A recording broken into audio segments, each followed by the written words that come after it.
মন্ত্রী মশাই, সকাল সকাল আপনারা তো মুখ ভারী কেন? আরে আর বলিস না, আগে রাজসভায় অনেকেই ছিল যারা আমার হয়ে কথা বলতো, কিন্তু ইদানিং সবাই কেমন বদলে গেছে। সবাই গোপালের হয়ে কথা বলছে, তাই তো? একদমই তাই। আর না বললেও কেউ গোপালের বিরুদ্ধে কথা বলে না।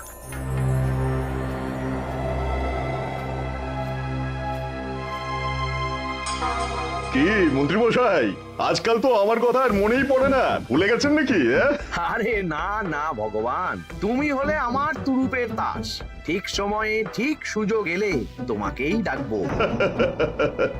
একটু দেখবেন। হ্যাঁ হ্যাঁ, আরে নিশ্চয়ই নিশ্চয়ই। এই চলি রে, আবার রাজসভায় যেতে হবে।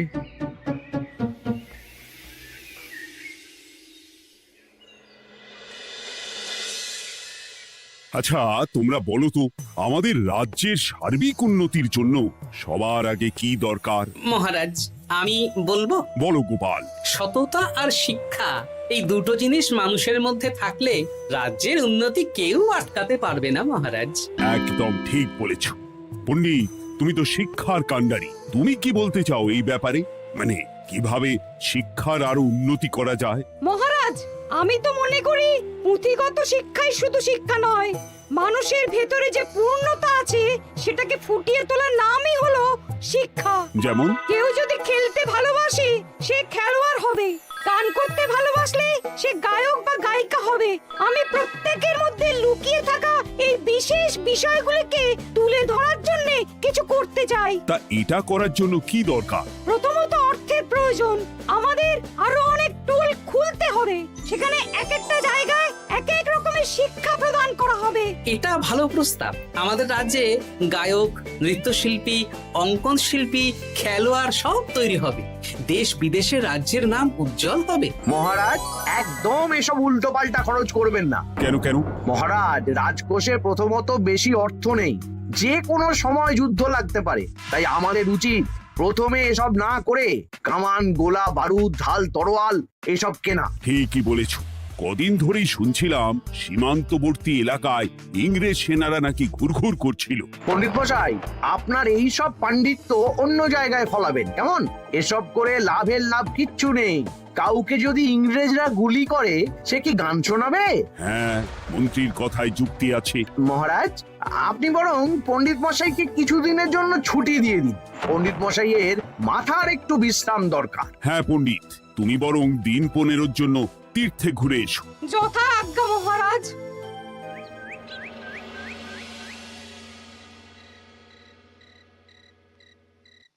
শোনো ভগবান, সকালেই তুমি কাজের কথা বলছিলে, আমি এমন ছক কষেছি কালকে থেকেই তোমার জন্য একটা ভালো বেতনের কাজ জোগাড় করে দেব। শুধু যা বেতন পাবে তার অর্ধেক আমাকে দিতে হবে, কেমন? রাজি রাজি। কি কাজ বলুন? শোনো, বাহ বাহ, দারুণ দারুণ, হয়ে যাবে কাজ।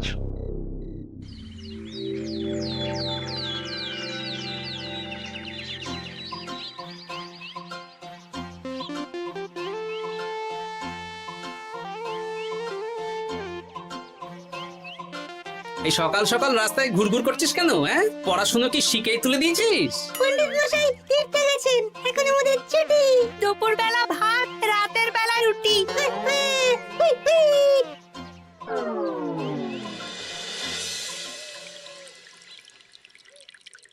মহারাজ, গতকাল পণ্ডিতকে ছুটি দিলেন আর আজ পাঠশালার সব ছাত্রছাত্রী সকাল থেকে ঘুরঘুর করছে। এ কি, তাহলে তো মুশকিল।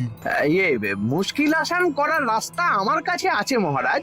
আমার সন্ধানে এমন একজন পণ্ডিত আছেন যিনি বহু ভাষাবিদ, অনেক পাণ্ডিত্য, দেশ বিদেশে শিক্ষাদান করেছেন। কিন্তু তাকে আমরা পাবো কোথায়?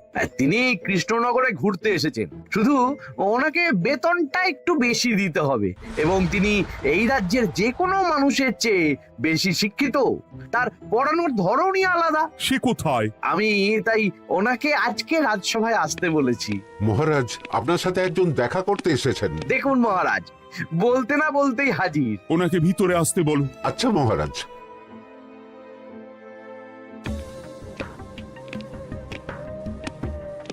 প্রণাম কৃষ্ণচন্দ্র, আমাকে আপনার মন্ত্রী ডেকেছেন, তাই এলাম।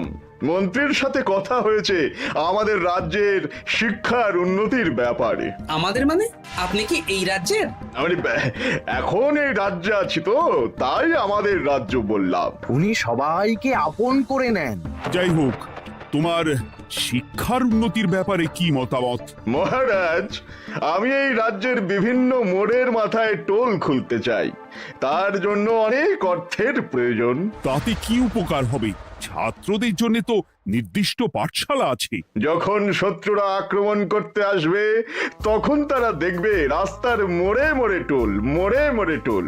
তারা বুঝতে পারবে এখানে সবাই শিক্ষিত। আর শিক্ষিত লোককে ক্ষমতার অধীনে রাখা কঠিন, যুদ্ধে জিতলেও শাসন করা মুশকিল। কারণ অশিক্ষিতকে বোকা বানানো সহজ, কিন্তু শিক্ষিতকে বোকা বানানো কঠিন। নতুন পণ্ডিত একদম ঠিক কথা বলেছে। কোনো বাইরের রাজা বা শত্রু আক্রমণ করার আগে 5 বার ভাববে। এই সেরেছে। গতকালই মন্ত্রী বলছিল শিক্ষার দরকার নেই, অস্ত্র কিনুন, আর আজকেই শিক্ষার পক্ষে কথা বলছে। ব্যাপারটা কেমন সন্দেহজনক, নজর রাখতে হচ্ছে। বেশ, আমি তোমার এই শিক্ষা সম্প্রসারণের প্রস্তাবে রাজি। মন্ত্রী, তুমি এই প্রকল্প দেখভাল করবে।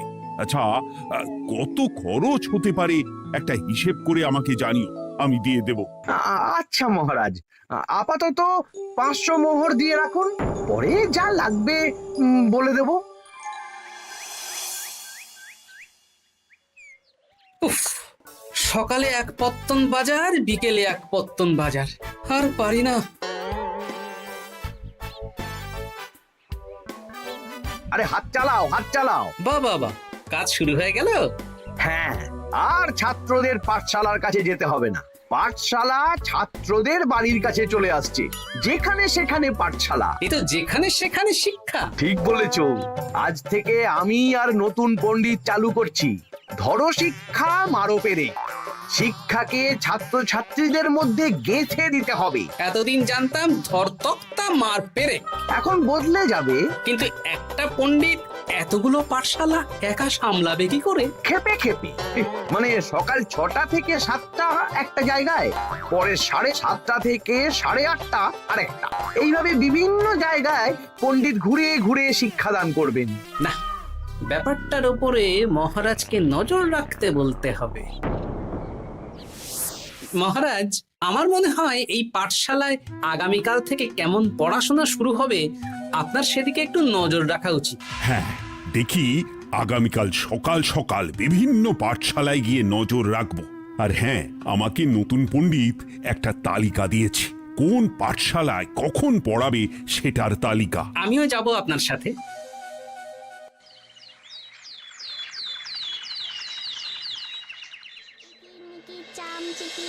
কাটা মজুমদার ধে এলো দামোদর, দামোদরের হাঁড়ি কুড়ি, দুয়ারে বসে চাল কুড়ি। দেখি কুটি, তোরা এই কিরমিকির খেলছিস? নতুন পণ্ডিত কোথায়? উনি তো এই মাত্র দক্ষিণের পাঠশালায় গেলেন। ন্যাপলা আর গুলটে আজ থেকে ওখানেই গেছে। ওদের দুজনের বাড়ি কাছাকাছি তো, তাই। আচ্ছা চলো তো গোপাল, দক্ষিণেই গিয়ে দেখি।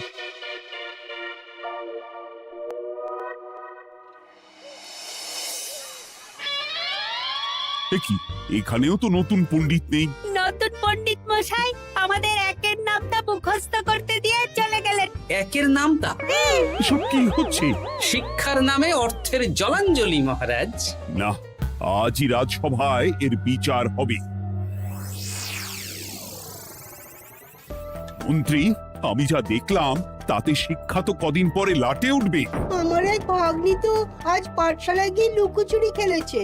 নামমাত্র পড়াশুনো আর বাকি সময় খেলা, এভাবেই বয়ে গেল বেলা। মন্ত্রী, এই তোমার নতুন পণ্ডিতের দৌড়। মহারাজ, একজনের পক্ষে এতগুলো পাঠশালায় শিক্ষাদান তো সম্ভব নয়। তার জন্য তো আরো পণ্ডিতের প্রয়োজন, আর তার জন্য চাই আরো অর্থ। আবার অর্থ? শুধু মহারাজের অতিরিক্ত অর্থ খরচ হবে বলে আমি আগে এই প্রস্তাবটা রাখিনি। বেশ, তা আর পণ্ডিত কোথায় পাবে? আমাদের নতুন পণ্ডিতের কাছে অনেক পণ্ডিতের সন্ধান আছে। উনি একটা হাঁক মারলেই সব চলে আসবে। বেশ, তাহলে তাই ব্যবস্থা করো। এভাবে শিক্ষার অবনতি আমি চোখে দেখতে পারবো না। আরো 300 মোহর লাগবে। পেয়ে যাবে। এ তো দিনে দুপুরে ডাকাতি। ব্যাপারটা ধরতে হবে। কিছু একটা ঘোট তো আছেই। আর নতুন পণ্ডিতদের যদি কোথাও একটু থাকা খাওয়ার ব্যবস্থা করা যায় তাহলে ভালোই হয়। রাজবাড়ির অতিথিশালা তো আছেই, ওখানেই না হয় ব্যবস্থা করে দেব।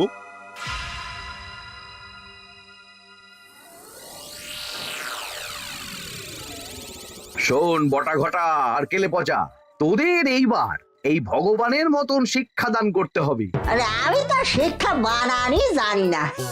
সে না জানলেও হবে, শুধু দাড়ি গোফ লাগিয়ে নকল পণ্ডিত সেজে কালকে থেকে পাঠশালায় যেতে হবে। কাকে কোথায় যেতে হবে সব আমি বুঝিয়ে দেব। আচ্ছা,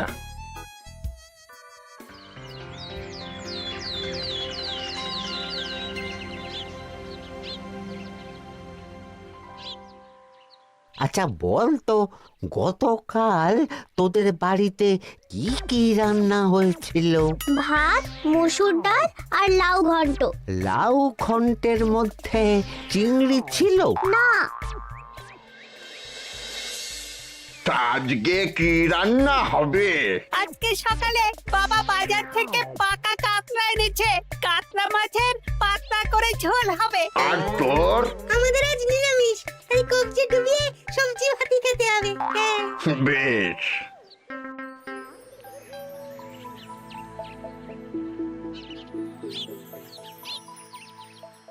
বল, আজকে তোরা কি কি শিখলি? আমি লাউ ঘন্ট। আমি সবজি ভাত। আমি কাতলা মাছ। কি বলছিস কি? আজকে তো পাঠশালায় এই সব আলোচনাই হয়েছে। এবারে ব্যাপারটা একেবারে সহ্য সীমার বাইরে চলে যাচ্ছে। দাদু, আমাদের আগের পণ্ডিত মশাই ভালো ছিলেন। উনি কোথায় চলে গেলেন? মন্ত্রী মশাই ছলে বলে কৌশলে ওনাকে তীর্থে পাঠিয়েছেন। না, এখন আমাকে মন্ত্রী মশাইয়ের উপরে নজর রাখতে হবে।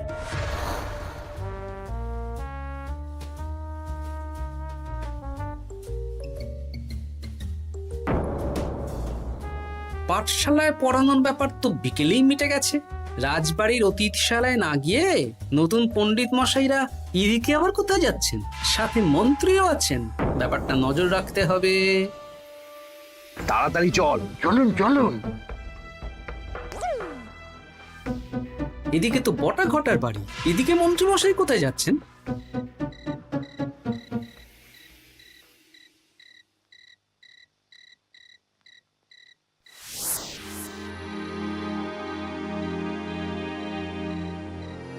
তারপর তোমরা সবাইকে কি শিক্ষা দিলে? শিক্ষা? সে আমাদের শিক্ষা নেই, চুরি করে দিন চলে। আমি কি করে শিক্ষা দেব? আরে ছাইপাশ দাড়ি গোঁফ থাকলে কি কুটকুট করে। তা বলেছিস বটা। আরে আরে আহারে করছিসটা কি? ভালো রোজগার পাতি কি তোদের সহ্য হচ্ছে না নাকি? ভগবানকে দেখ, সেই কবে থেকে দাড়ি গোঁফ লাগিয়ে পণ্ডিত মশাই সেজে আছেন। আমারও প্রথম দিন একটু সমস্যা হচ্ছিল, এখন সামলে নিয়েছি। আর আমাদের এই সব আলোচনা একদম করা উচিত না। বলছি মন্ত্রীমশাই, আমি কি শুধু এই পাঠশালাতেই পণ্ডিতের অভিনয় করব, নাকি রাজসভায় বসার সুযোগও পাবো? কালকেই এই ব্যাপারটা দেখছি। আগে তোমাকে রাজসভায় ঢোকাবো, তারপর এক এক করে বটা ঘটা কেলে পচা সব আমার দলের লোককে রাজসভায় ঢুকিয়ে নেব। আর রাজসভার বাকি সদস্যদের ফাঁকা করে দেবেন। একদম তাই।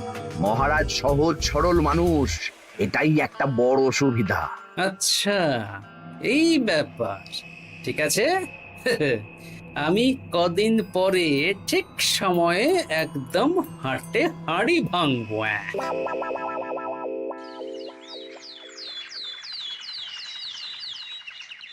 তাহলে মন্ত্রী, আর কোনো সমস্যা নেই তো? না না মহারাজ, এখন আর কোনো সমস্যা নেই। দেখবেন এই ধরো শিক্ষা মারপের এক প্রকল্পের নাম চারিদিকে ছড়িয়ে পড়বে। আমার তো মনে হয় একটু পাঠশালাতে বিজ্ঞান নিয়েও আলোচনা করা উচিত। হবে হবে, সব হবে।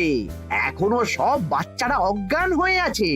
আগে শিক্ষায় জ্ঞান ফিরুক, তারপরে না হয় বিজ্ঞান নিয়ে আলোচনা করবে। বিজ্ঞানী তো প্রস্তাবটা খারাপ রাখেনি। তুমি কি বেশি বোঝো? তাহলে তুমিই তো বিজ্ঞান শেখাতে পারো। আমি কবিরাজি শিক্ষা দান করতে পারবো। তোমার কবিরাজি শিখতে কেউ রাজি নয়, চুপ থাকো। আহ, দেখাই যাক না বাচ্চারা কেমন শিক্ষা লাভ করে। মহারাজ, বলছি কি, আমাদের পণ্ডিতের আসনটা তো ফাঁকাই পড়ে আছে। এখন যখন নতুন পণ্ডিত এসেই গেছেন, তাহলে ওই জায়গায় ওই তো বসতে পারে। কিন্তু পণ্ডিত তো তীর্থে গেছে, অবশ্য কদিন পরেই ফিরে আসবে। ও আসুক, তারপর না হয় আলোচনা করে একটা সিদ্ধান্ত নেব। পণ্ডিত মশাই না হয় এসে পুজো পাঠটাই করুক, কিন্তু রাজসভা এরকম ফাঁকা থাকলে কেমন একটা লাগে। বেশ, তাহলে তাই হোক। কালকে থেকে নতুন পণ্ডিত আমাদের পুরনো পণ্ডিতের জায়গায় বসবে। এইভাবে রাজসভা ফাঁকা করে যেতে হবে, তাহলে একদিন সবাই আমার পক্ষেই কথা বলবে, আর শেষে রাজাকেই সরিয়ে দেব।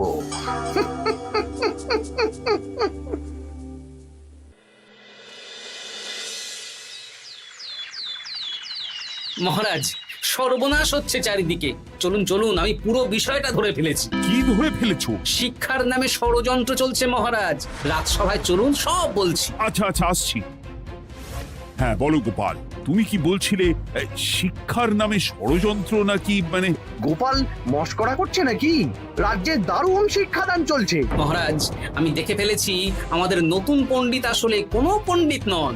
ইনি আপনাকে, আমাদের সবাইকে বোকা বানাচ্ছেন। তাই নাকি? ডাকো দেখি নতুন পণ্ডিতকে। এই তো মহারাজ, আমি চলে এসেছি।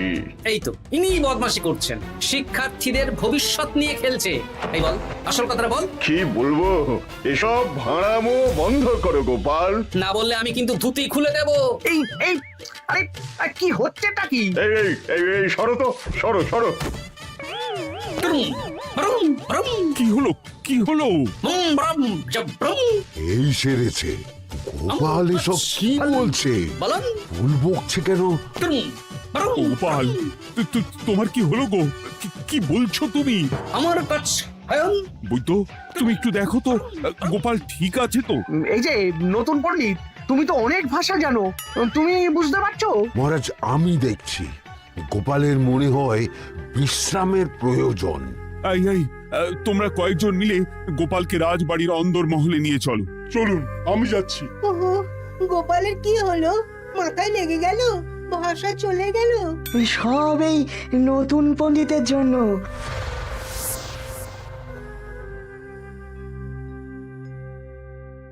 আম ভাল খাচ কাচ হায়ন আম মাস্টার কাচ।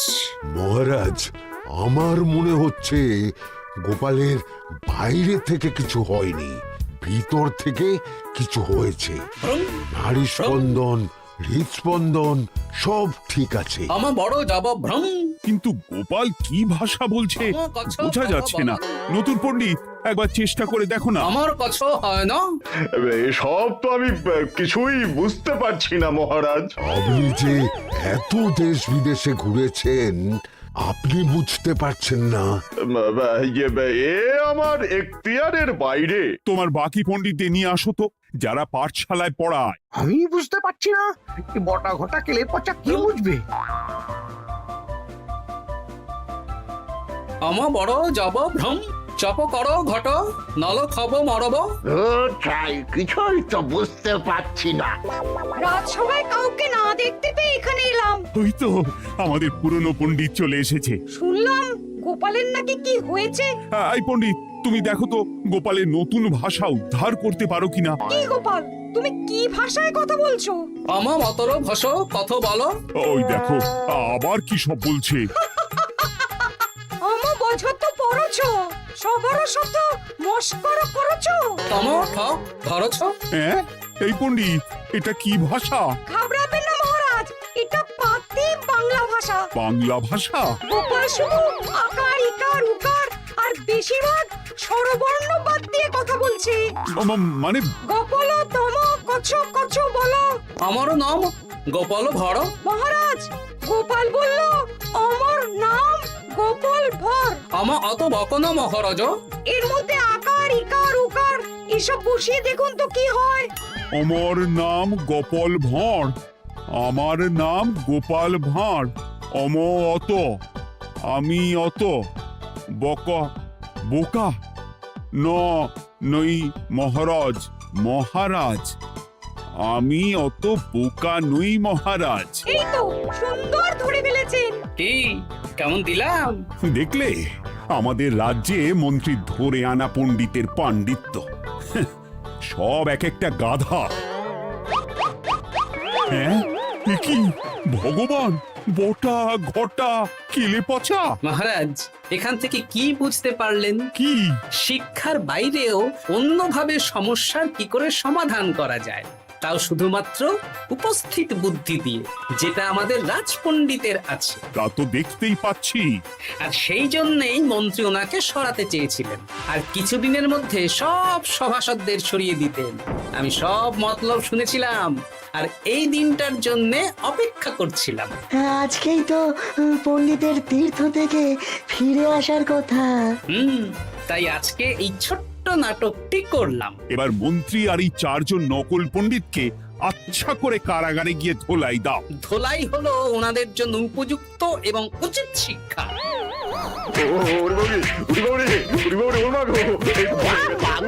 বাবা গো, ভুল হয়ে গেছে গো। আরে